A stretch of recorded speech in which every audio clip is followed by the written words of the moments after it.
हिमाचल प्रदेश में प्रधानमंत्री के आने का कार्यक्रम टल गया है। प्रधानमंत्री का नवंबर मध्य में विधानसभा सचिवालय के पीठासीन अधिकारियों के राष्ट्रीय सम्मेलन में आने का कार्यक्रम था, लेकिन अब प्रधानमंत्री इस कार्यक्रम में वर्चुअल माध्यम से जुड़ेंगे।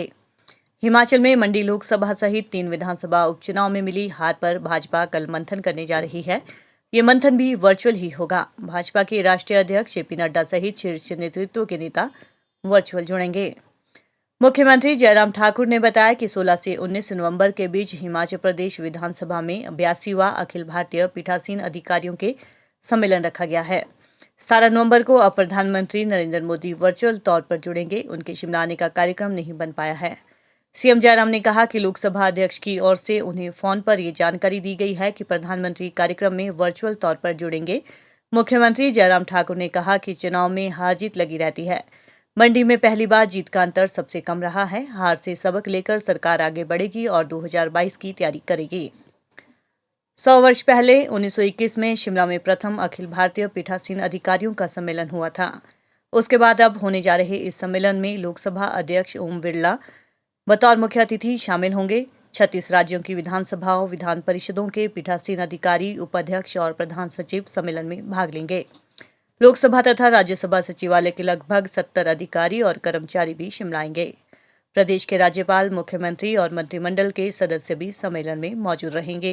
सारे विषय को लेकर के मुझे सिर्फ यही कहना है, एक तो मैं आदरणीय प्रधानमंत्री जी का, केंद्र सरकार का आभार व्यक्त करता हूं,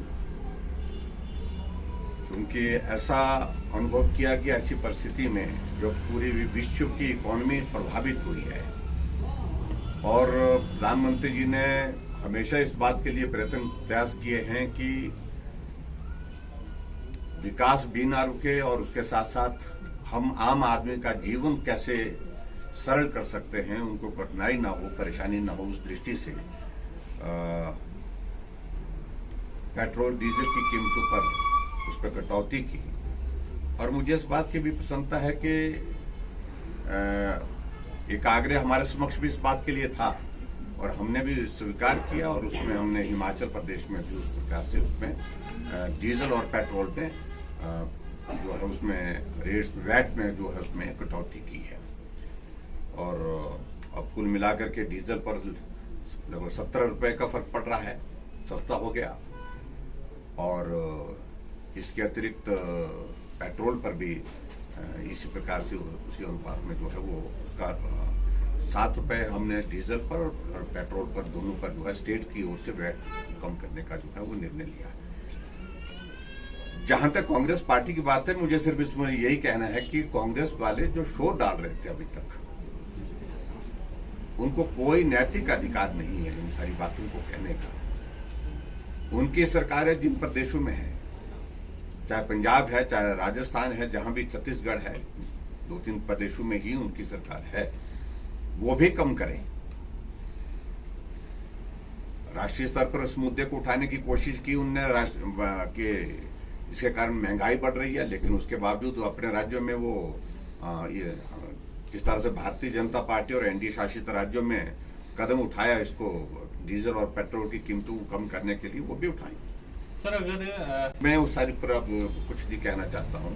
मैं सिर्फ यही कहना चाहता हूँ, चुनाव हो लिए हैं, परिणाम निकल गया है और परिणाम निकलने के बाद हम उसकी समीक्षा करेंगे, उसके बाद आगे बढ़ करके काम करेंगे। प्रधानमंत्री नरेंद्र बहुत सारा अभी तक हमारे पास वक्त है करेक्टिव मेजर्स लेना। सरकार के स्तर पर हम उन सारी चीजों का आकलन कर रहे हैं, कहाँ कमी रही, जो हमने डेवलपमेंट के काम किए हैं, जो हमने सारी योजनाएं चलाई हैं, उसके साथ उनको जमीनी स्तर पर जो धरातल पर उसको किस तरह से प्रभावी ढंग से हम लागू कर सके, ये अधिकारियों के साथ बातचीत हुई है।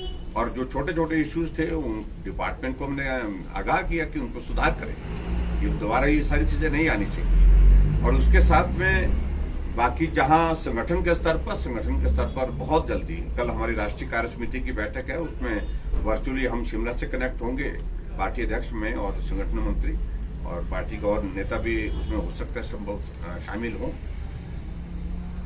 उसके पश्चात हम समय लेकर के प्रदेश और केंद्र के नेताओं के साथ भी चर्चा करेंगे, समीक्षा करेंगे, कहाँ कभी सरकार के स्तर पर, संगठन के स्तर पर रही है और उसमें क्या दुरुस्त किया जा सकता है, बेहतर किया जा सकता है, वो करेंगे।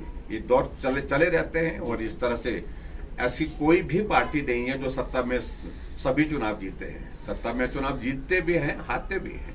तो हमारे लिए ये मुझे लगता है कि एक संकेत उस दृष्टि से है कि हमको अलर्ट होकर के काम करना चाहिए, बेहतर काम करना चाहिए। और बेहतर काम करने के लिए हम उस दिन से हमने तय कर लिया कि बेहतर काम करने के लिए जो प्रयास किए जा सकते हैं वो करेंगे। सरकार के योजना पहुंची ऐसा भी नहीं है। देखिए, आप एक बात ही कहिए, मंडी पार्लियामेंट कॉन्स्टिट्यूंसी सबसे कम मार्जिन के साथ आ रही है आज तक के इतिहास की।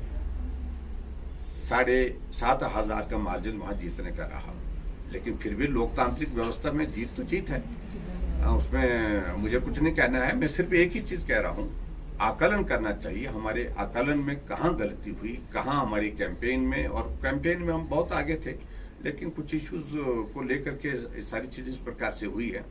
और संगठन के स्तर पर सारी बातें चर्चा करके जहां सुधार करने की जो बातें निकलेंगी उसमें से उस पर तो अमल करेंगे। सर, दिल्ली जाने का कम है आपका? आप मुझे क्यों भेज रहे हैं दिल्ली? दिल्ली जाने का कार्यक्रम आपको बता करके जाएंगे। इस तरह का कार्यक्रम है, कब आते हैं क्या? वो एक पीठासीन अध्यक्षों की एक बैठक का एक कार्यक्रम विधानसभा के अंदर होने वाला है 100 साल पूरे होने पर।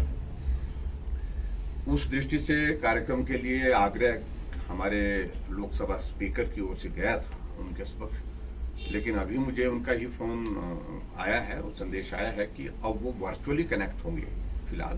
तो बाद में कार्यक्रम के लिए प्रधानमंत्री जी से आग्रह हम सरकार की ओर से जो हमारे बाकी कार्यक्रम है उनको बाद में करेंगे। Sir, after